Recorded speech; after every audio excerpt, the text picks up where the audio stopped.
Welcome to the T2 Hubcast. Join Martin, Dave, Spencer and guests as they discuss all things personal and professional development.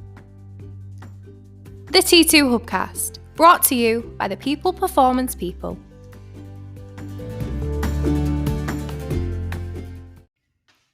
So welcome to the T2 Hubcast with me, Martin Johnson. And me, Spencer Locker. Good morning, Spence. Morning, Martin. This is, you're laughing already, but this is because we've recorded 2 podcasts recently. The tech is playing up, so we've done a full half an hour because we do all of these in one take live. Yeah. There's no testing, there's no editing. So no script. We've got to the end and then the podcast hasn't loaded up or recorded. So we've done an hour's worth of material and it's disappeared into the universe, the digital universe. Yeah. So we are on the 3rd attempt. Now, if this doesn't work, Spence, well, it won't matter because no one will hear it. No one will hear it. If it does work and you're listening to this, we've succeeded. We're back in the game. So let's go again, Spence. The topic we discussed and that we're going to discuss is on-the-ground influencers within the workplace. On-the-ground influencers is something we came up with and we researched and sort of wrote as a result of naturally doing leadership development programs where this topic came up time and time again. And we very quickly realized that it's not always the leader who carries the greatest influence over the people. It's not always the leader who can take the team in a certain direction. In actual fact, we have these very influential people called on-the-ground influencers. And just to sort of set the scene, Spence, and I'll bring you in because you've done a lot on this lately. What we mean by on-the-ground influencer is somebody who is within the team, within the peer group. They carry no title, no position of command, rank, or authority, so they have no real decision-making authority or influence by power. However, they still carry influence with the wider group, either positively or negatively. But it's those people in the team where if they're on board, everybody else is. If they're not and they want to be disruptive, they can seem to influence other people into that way of thinking as well. And we call these on-the-ground influencers. So first question to you, Spence, is why is it a topic that should be taken seriously? Why should it be at the forefront of leaders' minds? You know, it's not all just about you leading and your skill set to lead. And what have you found when you start talking to managers and leaders on like courses about this? Do they resonate with it instantly? Well, to be honest with you, that last point you make is very poignant, really, because when we start talking about this with clients and delegates, 9 times out of 10, we pose the concept of on-the-ground influencers, and you can see them sort of looking into the mid-distance, stroking the chins a little bit. Then we actually go into the definitions of them. So we talk about positive on-the-ground influencers, because it's not all negative, is it? And then we talk about negative disillusioned and negative disruptive. And you can see these light bulb moments where people are going, because they're seeing it from 2 different areas. Firstly, they're seeing it from their current area, where they sort of acknowledge and recognize that there are people on the ground who don't hold a position of leadership or a managerial or supervisory position who have that influence. But also from the fact that you don't start work as a manager. You start work on the ground, don't you? So when they were on the ground, you see these people, you see these personalities, you see these influencers, and they are like positive and negative influencers. Your positive influencers are your role models, the people you look at and think to yourself, you know what? I've got a load of knowledge and I've got a load of enthusiasm, but very little experience. In a couple of years' time, that's the person I want to be. That's who I want to be. Role models. Then you've got the negative influencers. Nobody ever wants to be them, but people turn into them for one reason and another. Because they are influential. So they've got this uncanny knack of sometimes even the most positive, open-minded people in the team can get hijacked by a negative influencer. Certainly. And then before you know it, they're in a negative state of mind, right? So let me just come back to that point because you mentioned a lot of stuff there, which for the listeners, I just want to clarify a few things. So what we found with on-the-ground influencers is this. You can be a positive influencer, as Spence rightly suggested. So you can display the right behaviors, the right mindset, the right attitude, the right skill sets, and therefore you're often admired by others in a positive light, right? But you can be a negative influencer as well. But we split negative influencers up into 2 different categories. And you mentioned them quickly there, but let me just define what they are. you can be a negative influencer intentionally and disruptively. We call these disruptive negative influencers. So you've got yourself in a state of mind where the world's against you. You're a victim. You're pissed off at the world, whatever it might be, and you are now intentionally trying to upset the apple cart. You're angry. You're disengaged, and quite frankly, it's an us and you mentality. These people become disruptive negative influencers. But we also observed that it's not always strictly the case. I mean, the amount of people who come through T2, who come into our classroom, and they are negative influencers, you can tell. But when they explain it from their perspective, you quickly realize that they are more disillusioned than disruptive. So the second category of negative influencer is disillusioned. These people are not intentionally trying to fight the organization, or in fact, deep down somewhere, they want to do well. They have done well in the past. They want to think positively. They're capable of it. They're just completely disillusioned at this present time with a couple of things, whether it's the manager, whether it's an unjust situation, whether they're not getting what they need from the organization, the frustration's building up, or whether they've been hijacked themselves by a disruptive negative influencer. So they've become temporarily disillusioned. I think it's important to make that point, Spence, between if you've got negative influencers in your team who are influencing the rest of the group, are they disruptive, intentionally disruptive, and they've got themselves in that frame of mind, or are they temporarily disillusioned? Yeah, and that's important to try and differentiate, isn't it? I think it is. I mean, when we start, it's important to realize, just to put that into a little bit of a slightly different context. It's not all binary. You are not a Superman who is commanding respect and authority and all this, that, and the other, and then something goes wrong and you turn into a Bond villain. There's different stages. It's not a binary thing. So there might be that, sometimes you're a positive influencer, but something's happened. It might be something outside work. It might something. Well, and this comes back to my point, Spence. I say to people, at some point, anybody listening to this, me and you sat here today, at some point in our lives or careers, we have all been disillusioned at some point. Yeah. We've all been in that negative state, that negative influencer state where we're having a good old moan, we're complaining about the establishment, the management, whatever it might be. We've all been, whether it's for 10 minutes, 1 day, 10 days, or a year, we've all been, I think, disillusioned at some point. Yeah. Because it's life, right? It's just life. So these people, we want to recognize and we want to understand why they're disillusioned and try and reverse transition them back to being a positive influencer. Because it's not a permanent thing. However, you will get people and you will find a trend with disruptive influencers where it's an ongoing thing. They've formed a habit of being negative. They've formed too much of a victim mentality, and it's almost beyond the point of return for these people. Unless something major happens where they have this complete mindset shift, this light bulb moment where it's like, shit, this isn't serving me well, I need to book my ideas up, which they very rarely do because they can't admit there's something wrong in the first place. These people rarely get out of it. So I think trying to spot in your teams who is intentionally disruptive versus who is just disillusioned is really important, because we want to focus our time and effort as a leader on rescuing those disillusioned people. Yeah.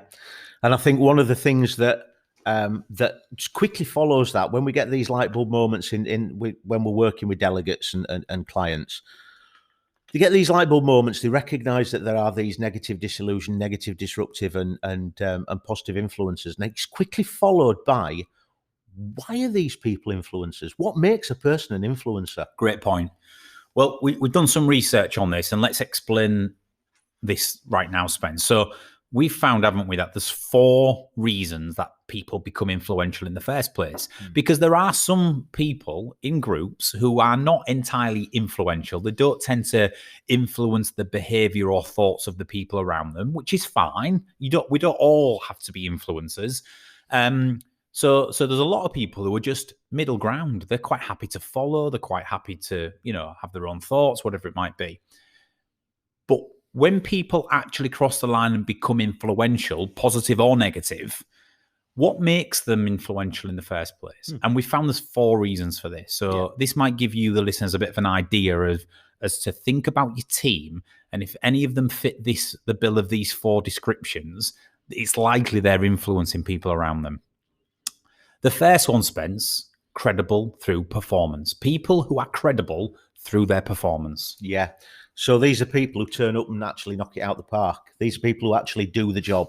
And we're not talking about some people who just get on with the job. We're talking about people who step up, do a bloody good job, and you know what? Because they do that, they're respected.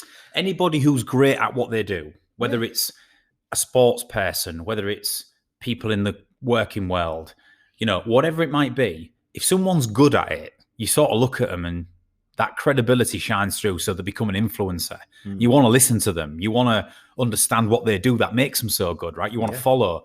So, we always use examples, don't we? Like Whitney Houston. Yeah. She might not have got everything right, and her life wasn't exactly all in order.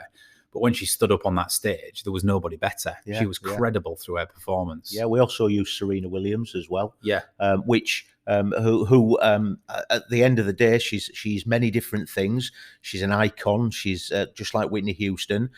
She represents a lot of different sort of viewpoints. But at the end of the day, when she's on that tennis court, she knocks it out the park. And on the very rare occasion she doesn't actually meet the standards that she herself has set, you better believe that the next time she's out there, she will. Well, if Serena Williams knocked it out of the park, she wouldn't technically be that good, would she? I think that. Right, yeah. She keeps it on the court.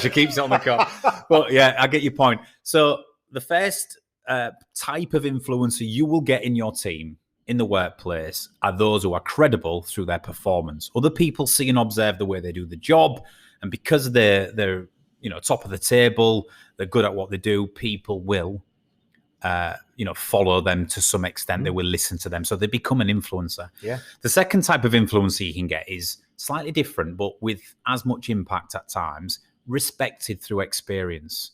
So it's not so much all about the performance, and it might not be that they're the best person in the team at doing what they do, but they carry a level of experience over a number of years, which really, really matters to some people. It's like if you've been doing this 20, 30 years, and you've lived through the scars and you've seen all of the regimes come and go, you carry a level of experience that I need to leverage. So they tend to become influential with the wider group as a result of their experience. Yeah. And it's not necessarily the older people, more tenured people, because sometimes it's not the amount of experience, but it's the breadth of experience. So when you're talking to somebody, let's say for the sake of it, I don't really want to pick on a particular job, but when you find that they've actually done another job and another job and another, and they all sort of link together, but it gives that person a breadth of experience, a width, if you like.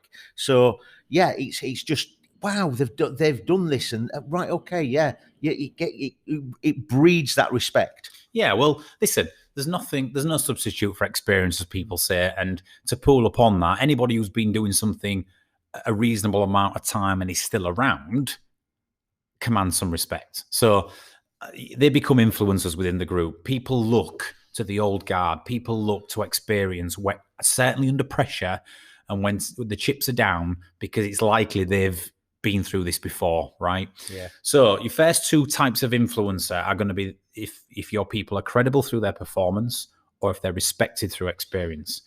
What's the third type of influencer, Spence? Socially dominant. Yeah, socially dominant, which basically is me. No, it's really interesting because some people sort of think some people mistake socially dominant for socially confident, and socially confident and socially dominant are not the same thing. Socially confident people are, as it says on the tin, confident in social situations. However, they are receptive. It's not all broadcast. It's not stuck on transmit. It's not all la, la, la. They're willing to listen to other people's perspectives, points of view. And sometimes, you know what? If I agree with that, I'm going to adjust the cut of my cloth accordingly. When you start talking about socially dominant people, it is stuck on transmit. They are not people who you discuss. It's not with certain perspectives with. It's not people who will listen to your point of view. It's not people who will consider alternative viewpoints.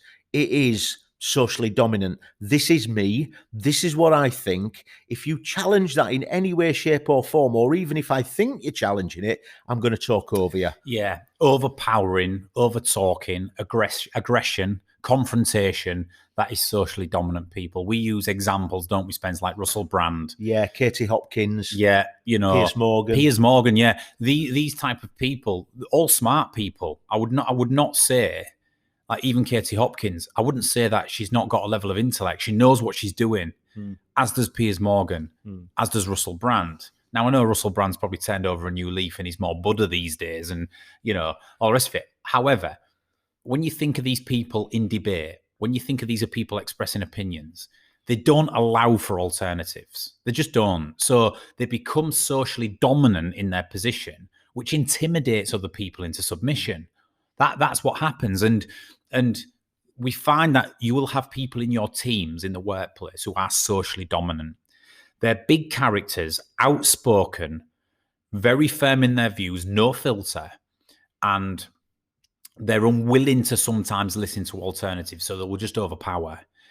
What that happens is people in the team become intimidated by opposing them. So if they raise an issue, another team member might not agree with them, but they won't speak up against them. So the socially dominant influencers become negative influences in the team because they don't have any opposition, because people give up trying to debate with them, just at the fear of being reprimanded or having a really uncomfortable conflict in discussion. Socially dominant influencers, I find, Spence, in your team will have the ability to break it down. They'll have the ability to make your life as a leader a really tough one. And I'd even go as far as saying is sometimes a leader's success it's built upon your ability to deal with socially dominant people. Yeah, I would agree with you totally there, and I would also add that socially dominant people can add a level of toxicity to situations, and this is, and we'll come on to this a little bit in a little while, but you may find that some people who are socially dominant, when they're actually doing the job that they do it really well. However, the cost of that is when they stop doing the job and they start mixing with other members of the team, and the effect can be catastrophic. I'll leave it at that. Yeah, absolutely. Okay, so we've got three types of on-the-ground influencers, Spence. We defined at the beginning that these influencers are really important for a leader to identify. We then said they can be positive or negative. On the negative side, they can be intentionally disruptive or they can be temporarily disillusioned. However, they are negative. We've gone through the three of the four types already. They become influencers in the first place because they're either credible through performance, respected through their experience, or they're socially dominant. So what's the fourth and final type of influencer? Fourth one is socially excellent. Socially excellent. So appears in terms of terminology similar, but with a vast difference to socially dominant people. It's amazing when you actually meet somebody who is socially excellent. Sometimes you don't realize till afterwards. Sometimes these socially excellent people they just have this effect. When we start listening, when we start talking about listening, you find that with the socially dominant people will listen to reply, whereas socially excellent people will listen to understand, and the way they interact is very, I don't really want to say passive or aggressive or active. It is active. You feel listened to. It's situationally relevant. Yeah. That's what socially excellent people do. They go, they sort of live by that mantra, don't they? That it's like, I'm not going to treat people how I want to be treated. I want to treat people how they would like to be treated. So in order to do that, I need to get to know who I'm dealing with. Yeah. I need to understand people's worlds, personality styles, their preferences, their interests, what motivates them, what they're into, and find some common ground. Socially excellent people have obviously have been described in the past as people who make you feel like the most important person in the room. Yeah. When you're with them, they are present. You enjoy their company, all of that great stuff. They take a slight move in people's directions rather than just being I am me and it's a one size fits all. And it's not fake. It's not inauthentic. It's smart. It's saying generally, as long as you're yourself, it's okay for me to take a slight step in your direction if it's going to help us build rapport and have a great outcome. Generally, people want to be around socially excellent people. Yeah. They're great socially. In teams, they're quite fun. People enjoy being around them. And as a result of that, Spence, they become influential. Because when you admire people and you like being around them, you're receptive to them. They are the difference between manipulation and influential. Yeah. And it's personified. Let me just make a point on that, right? People say to me, Martin, all the stuff you do at T2 around teaching people to be more conscious of their behavior and slightly modified to get the best out of situations with others, isn't that manipulation? And I say, great question. No, it's not. Manipulation is described as when one person's actions is insincere for their own personal gain, or one person changes and modifies their behavior for their own personal gain, even if it's to somebody else's detriment, usually to someone else's detriment. That's manipulation. Whereas influence, right, is when a person modifies their behavior or takes a certain direction based on the fact that the outcome will be mutually beneficial. It's a we-win thing. If I can slightly influence you into this way of thinking or into coming along with me on this journey, it's going to benefit me in this way, but it's also going to benefit you and the organization. So no, it's not manipulation when a person's actions, because they've got the emotional intelligence to recognize that influencing people into positive action is going to benefit everybody. That's emotional intelligence and social excellence at play. And that is the difference between social excellence and social domination. Absolutely. So those are your four so those four are influence types. So those are the four influences. Now, if you're listening to this, you'll be starting to think of some names in your mind, in the team. Oh God, so and so fits that bill, and I've definitely got one of those, etc. I guess what's the point we're discussing this, Spence? For me, if leaders are going to truly understand group and power dynamics within their team, they need to understand the concept of on-the-ground influencers. Certainly. And they need to recognize the influences they have. And if you have positive influences, you need to leverage them for the greater good, get them in the tent, give them more responsibility, get them leading by example, because that will trigger positive crowd contagion. If you've got negative influences in the team, you need to first of all decipher, have I got disruptive people or disillusioned? If you've got disillusioned, then I think it's time to go to work. It's time to go to work as a leader to deal with that situation. We need to get them back to positive. If you're sat there right now and you genuinely think you have a disruptive, negative influencer, this is the hardest one of them all, but you need to do something about it. The longer that is left, the more your credibility as a leader will wane. Is that a fair comment, Spence? I think it is. I think it is a more than fair comment. And I think that we've all experienced that to a greater or less degree in our working lives, be that from a managerial perspective or being an on-the-ground producer. We've seen it from both angles. And I think that one of the reasons why people have struggled to sort of deal with that situation is been because we haven't given them identities. Some people have managed and influenced those on-the-ground influencers effectively, and the situation has benefited from that. However, some people have struggled, whether it's the naivety from some or inexperience of some managers who think, you know what, I've got a managerial position and I can shout louder than you, thinking that that's going to deal with the situation, and it doesn't. Yeah, we've got to deal with that. A strength of a leader will be observed by the wider group based on their ability to deal with difficult situations and difficult people.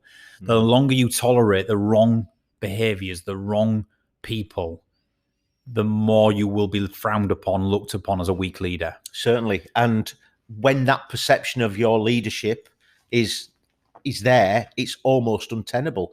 But it's not necessarily just us as low-level leaders, medium-level leaders. We've got famous examples of this, of people who have dealt with it. And I suppose we've also seen people who haven't dealt with it very well. And it's worth touching upon those with the last 5 minutes, because what are we asking you to do? What are we asking you to consider? What do those leaders do who manage on-the-ground influencers effectively and then create high-performing, productive teams and environments as a result of it? Well, in a nutshell, you have to leverage your positive influencers. You have to rescue your disillusioned influencers. And to do that, you have to remove your disruptive influencers. And I mean remove at all costs. Might seem harsh, might seem daunting. With a supportive HR department and with some focus and effort and a fair process, it can be done. Now, give me an example, Spence. What's your first example that pops to mind of this in action? Straight away, Alex Ferguson. And I know why you keep asking me to say that.